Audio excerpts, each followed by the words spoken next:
છોટાઉદેપુરમાં ગઈકાલે આખો દિવસ રાજકીય ડ્રામા જોવા મળ્યો અને આ તમામ ચર્ચાઓની વચ્ચે આમ આદમી પાર્ટીના જે 3 ઉમેદવારોનું અપહરણ થયું હતું, આ 3 ઉમેદવારો હવે પોલીસ સ્ટેશન પહોંચ્યા છે। શું છે સમગ્ર મામલો, એની વિગતે ચર્ચા કરીશું। નમસ્કાર, હું છું ઉજ્જવલ અને આપ જોઈ રહ્યા છો નિર્ભય ન્યૂઝ। છોટાઉદેપુરમાં રાજકીય ડ્રામા ચાલી રહ્યો છે અને આ રાજકીય ડ્રામા એટલા માટે ચાલી રહ્યો છે કારણ કે લડાઈ એવી હતી કે છોટાઉદેપુરમાં કોણ સત્તામાં બેસશે। તાલુકા પંચાયતમાં જે ચૂંટણી થઈ અને પરિણામ આવ્યું અને પરિણામમાં આમ આદમી પાર્ટી અને જે ભાજપ છે એમાં ટાઈ પડી છે।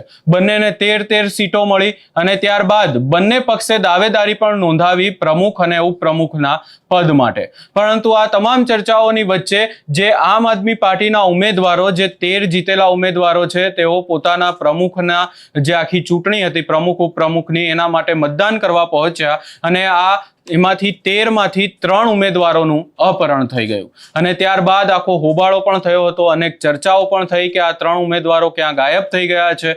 આ તમામ ચર્ચાઓની વચ્ચે હવે આ જે 3 ઉમેદવારો છે એ પોલીસ સ્ટેશન પહોંચ્યા અને પોલીસ સ્ટેશનમાં જઈ અને તેમના દ્વારા આખી બાબતે ફરિયાદ કરવામાં આવી છે। વધુમાં જે દ્રશ્યો સામે આવ્યા છે એના ઉપર પણ નજર કરી લઈએ।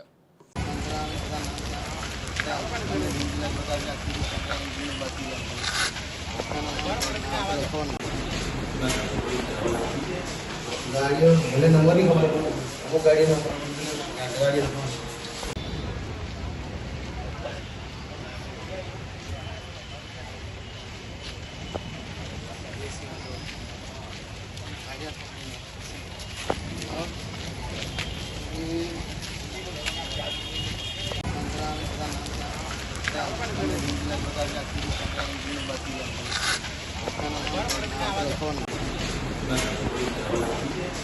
गाड़ियों भले नंबर ही खबर वो गाड़ी नंबर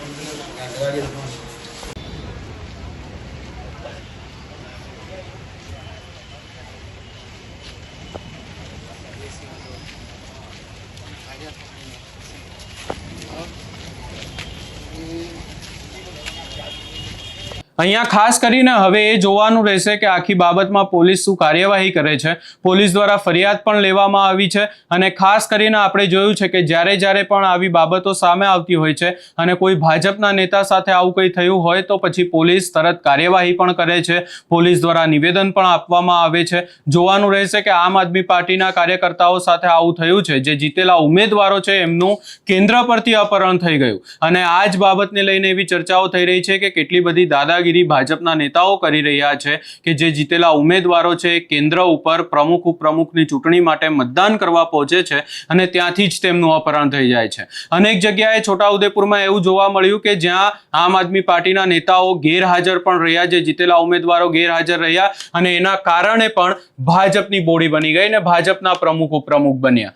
ખાસ કરીને જો ચર્ચા કરવા જઈએ તો આવું જોવા મળ્યું કદવાળમાં, કે જ્યાં કદવાળમાં ટાઈ પડી હતી અને ત્યારબાદ આમ આદમી પાર્ટીના એક જીતેલા ઉમેદવાર ગેરહાજર રહ્યા એટલે ભાજપના પ્રમુખ બની ગયા। બીજી બાજુ જો ચર્ચા કરવા જઈએ તો માત્ર ને માત્ર ક્વાંટ એવું છે કે જ્યાં આમ આદમી પાર્ટીની બહુમતી હતી એટલે આમ આદમી પાર્ટીના પ્રમુખ બનશે એ વાત સ્વાભાવિક હતી।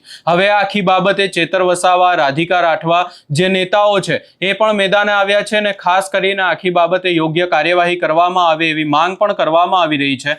છોટાઉદેપુરમાંથી આજે આખી બાબત સામે આવી, એને લઈ તમારો શું અભિપ્રાય છે એ અમને કમેન્ટ કરી જરૂર જણાવશો અને અમારી ચેનલ નિર્ભય ન્યૂઝને લાઇક, શેર, સબસ્ક્રાઇબ કરવાનું ભૂલશો નહીં।